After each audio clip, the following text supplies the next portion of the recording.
continuación se dará una breve explicación sobre la investigación de varios expertos en el tema, el por qué Antonio López de Santa Anna sirvió a los intereses de Estados Unidos. 1. El diminuto ejército de USA era en los primeros 3 meses de la guerra 6 veces más chico que el mexicano, después se acrecentó a ser solo 3 veces menor, con los voluntarios de los estados esclavistas que se alistaron tras sus victorias en Palo Alto, Resaca de Guerrero y la toma de Monterrey. En otras palabras, el invasor siempre fue inferior en número, pero no en calidad, pues las armas de los mexicanos eran de mediana calidad y las de USA eran buenas. Christensen, Carol y Thomas, D.S.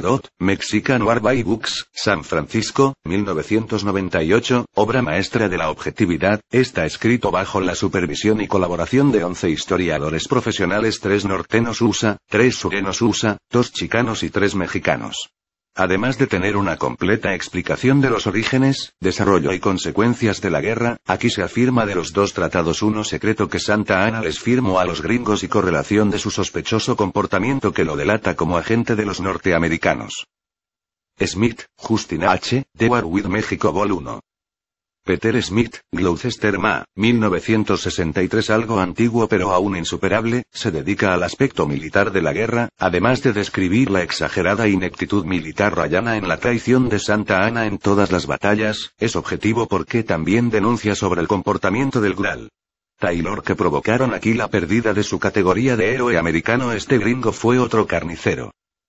Eisenhower, John S.D., So Far From God Random House, D. 1989. Se dedica al aspecto político de la guerra, nos explica el cómo y el porqué de la guerra y los frenéticos esfuerzos dentro de USA para parar la injusta invasión, y quienes se beneficiaron. Connor, Seymour y Faulk, Odie, North America Divided. The Mexican War, Oxford University Press.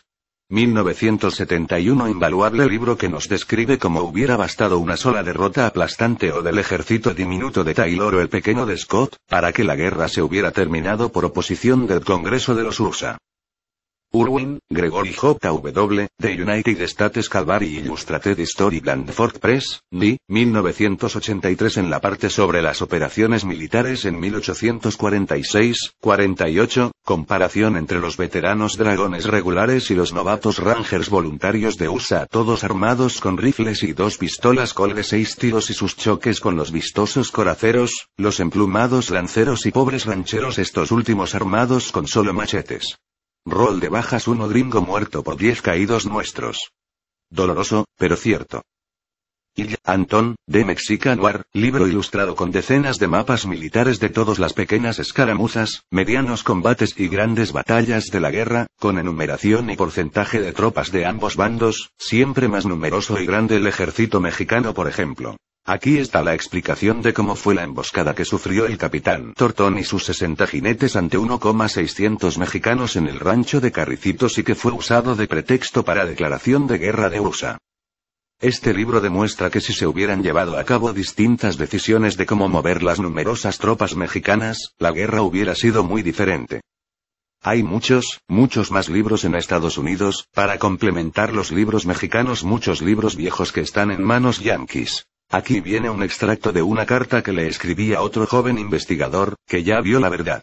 Debo decirte que concuerdo contigo, la historia no está preescrita ni predestinada. Mi humilde opinión.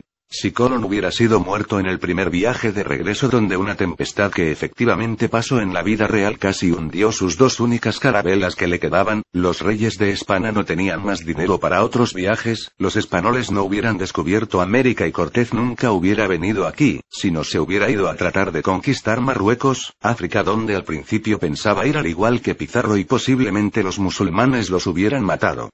América hubiera sido descubierta por Inglaterra, empezado a ser explorada por el norte, 5 years después en Massachusetts, John Cabot, 1497, y hubieran demorado los ingleses 5 years más en contactar a los aztecas, tiempo más que suficiente para que hubieran ganado su guerra con los taxalas y unificado toda Mesoamérica en un solo imperio poderoso y aliado con los incas. Que históricamente estaban los incas enviando balsas de exploración llegando al estrecho de Panamá cuando Cortés llegó a México.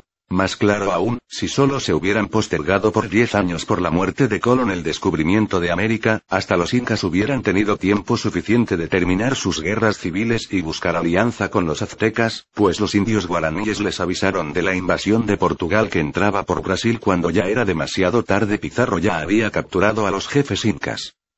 Igualmente, si Santa Anna hubiera muerto en San Jacinto en 1836, habían 10 years sin su nefasta influencia, tiempo más que suficiente, para reforzar el país. Además, si hubiera ganado las elecciones para ser presidente de USA en los fatídicos 1846-1848, el pacifista viejito buena gente de Van Buren en vez del racista, esclavista demócrata de Polk, no hubiera habido nunca guerra, pues el partido Whig republicano con el joven idealista Abraham Lincoln, siempre se opusieron a anexar Texas en 1836 y luego después en 1846-48 se opusieron a continuar y anexar todo territorio robado después de la guerra. Extrañamente en varias batallas Scott tenía los mapas ya hechos de dónde atacar como si hubiese vivido en México o se hubiese adelantado al tiempo. Se presume que Antonio López de Santa Anna tuvo mucho que ver en esto. Además en México, los californios solo le faltaban algo de fusiles para rechazar la invasión. En Santa Fe también habían 6,000 patriotas suficientes para exterminar la expedición de 1,200 exhaustos jinetes del Coronel Kearny. Al comenzar la guerra, los demócratas ya no tenían más tropas. Solo esperaban las carretas con armas que el gobierno del Ural Paredes les estaba a punto de enviar. Ya sabes quién le mandó a dar un golpe de estado en plena guerra. También la influencia de la masonería en la guerra, parece interesante, pero tanto como la masonería como la Iglesia Católica sospecho que tuvieron mucho que ver con el desarrollo desfavorable de la guerra.